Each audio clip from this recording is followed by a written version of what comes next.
মই আছোঁ বৰ্তমান গুৱাহাটীৰ তিৰুপতি বালাজী মন্দিৰত। এই মন্দিৰভাগ আছে গুৱাহাটীৰ ISBTৰ নিচেই কাষতে থকা মন্দিৰ।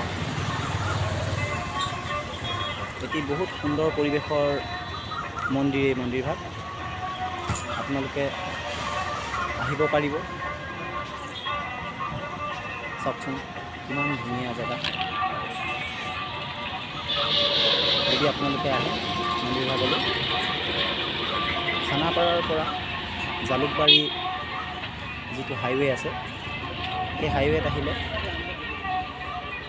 ISBTৰ নিচেই কাষতে এই মন্দিৰভাগ আছে।